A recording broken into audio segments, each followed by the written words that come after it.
The gaming industry descends on Japan for the biggest show in the land of the rising sun, and some very disappointing news coming out of BioWare. All of this on today's episode. Let's grill, baby.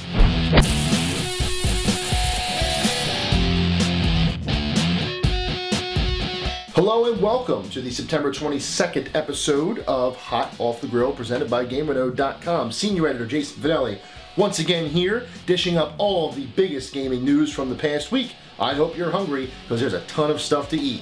Let's do it. The 2012 Tokyo Game Show kicked off with Sony's annual press conference.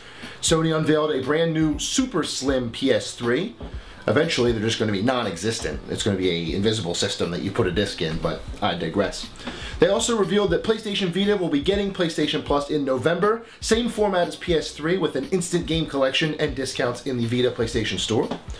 Brand new game announcements included Valhalla Knights 3 and Keiji Inafune's take on Ninja Gaiden with Yaba Ninja Gaiden Z, Ninja Gaiden and Zombies. How could Ninja Gaiden get any bloodier? Unfortunately, there was no Last Guardian at Sony's TGS conference, which makes me wonder if good old Dog Rat Bird is ever coming out. It's one thing to skip it at E3, because we're in America, and that's a Japanese-centric game coming from Team Ico. But to skip it at Tokyo Game Show? I really hope they give us some kind of update other than it's still in development soon, because fans of this game are shaking in their boots. Give us something, Sony, come on. Sony obviously isn't the only company at the Tokyo Game Show, as there was plenty of news coming out of Japan. The first debut trailer for Ace Attorney 5 on the 3DS got me really excited, as I'm a huge Phoenix Wright fan, ditching the old 2D sprites for brand new, beautiful 3D animation. Monster Hunter 4 was announced to be releasing in March 2013 in Japan and featuring online multiplayer on the 3DS. A Kingdom Hearts HD collection featuring Kingdom Hearts Final Mix, Chain of Memories, and 358 divided by 2 days, as well as Hideo Kojima developing his own Twitter app called Metal Gear TW. Essentially Twitter, but with a camouflage mode that allows you to edit your tweets so only certain people can see them, and a stealth mode, which is essentially a block or mute, but the other person doesn't know that you blocked or muted them. Finally, Level 5 says that none of its TGS lineup is currently slated for an American release, which is bullcrap. Professor Layton Cross Ace Attorney is probably one of the coolest ideas in the last 5 years, and to not bring it to America is craziness. You've already whetted our palates with Ni no Kuni in January. Please, Level 5, don't stop supporting the West now. Last week's On Tap featured Borderlands 2, which was a pretty big release on its own, but this week is a more rounded, meaty, flavorful palette of games. Not just one big title with a couple of others. We have 2 big-time players, as well as 4 other games worthy of your consideration. That's 6 flavors on tap, so get out those mugs and let's have a taste, shall we?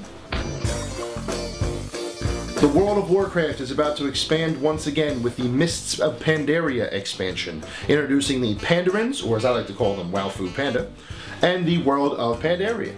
Outside of World of Warcraft, FIFA 13 gives diehard soccer fans another reason to go back to the virtual pitch. Fighting game fans have 2 choices to make this week: Dead or Alive 5, featuring some virtual fighter characters, Akira, Sarah, and Pai-Chan, and Marvel vs. Capcom Origins on the downloadable front, pairing Marvel vs. Capcom 1 and Marvel Superheroes into one nice digital package. Vita fans will be able to bring Sackboy with them wherever they go with Little Big Planet PS Vita. And perhaps the most unique game coming out this week is on the PlayStation Network with Tokyo Jungle. Imagine Tokyo ravaged by an apocalypse, and the only living things around are animals. You control the animals, and you control the environment. You could be a zebra, you could be a lion, you could be a cheetah, hell, you could be a Pomeranian. There are plenty of different things to be, and plenty of things to see in this Tokyo Jungle, and people so far are raving about it.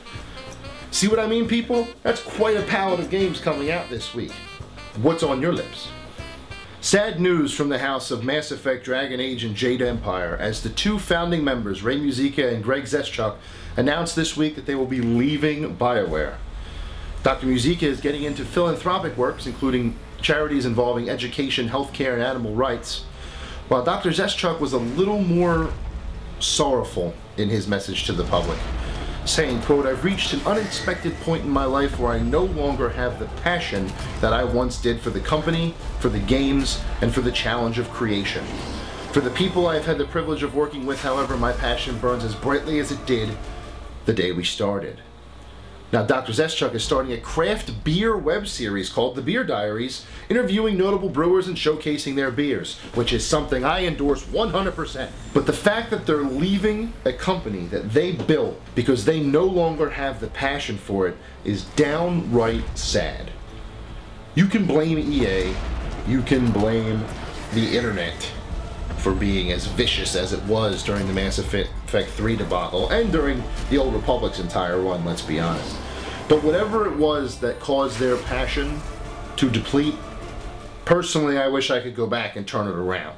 From Knights of the Old Republic, to Jade Empire, to Mass Effect, to Dragon Age, these guys have done nothing but churn out excellent franchises. And to see them go like this is downright sad. Doctors, I wish you the best of luck in whatever you decide to do, especially in that beer web series. I'd definitely be watching that. Regardless, Godspeed, gentlemen. Soon after the announcement of the Doctor's departure, BioWare's Aaron Flynn took to the BioWare social network website to talk about the future of the company. They are definitely not lacking for any work, as they have 4 big projects in the pipeline. Dragon Age 3 Inquisition, which was formally announced this week via email, but has no pictures or video to show for it yet.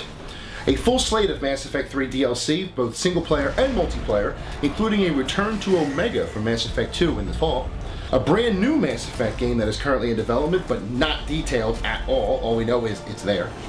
And a brand new IP, which Aaron says, quote, is set in a fictional universe built from the bottom up with all new gaming technology. Seems BioWare has not stopped at all, considering the departure of their 2 founding members. There are plenty of games and DLC coming out in the future, and I can only hope that they will retain the excellence that they have shown so far, despite what people may think. Now, earlier I talked about Ace Attorney 5 and how jazzed I was for it. Then I lamented that Professor Layton Cross Ace Attorney might not be coming to the West. If you've never played Ace Attorney, then you don't know what the hell I'm talking about. But I'm gonna fix that right now on this week's Revisited.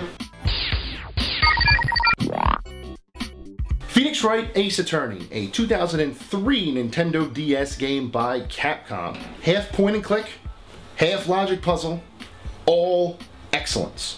Half of the game you're investigating crime scenes, picking up clues and analyzing certain things, and the other half you're in the courtroom deliberating and using logic to pin the criminals down. Now, you are a defense attorney, so you have to acquit your clients. However, that does not mean you cannot find the actual culprit in the process. There are 5 cases in the original Ace Attorney for America, 4 in the main story, and a 5th one which includes an embroiled problem in the actual police department itself.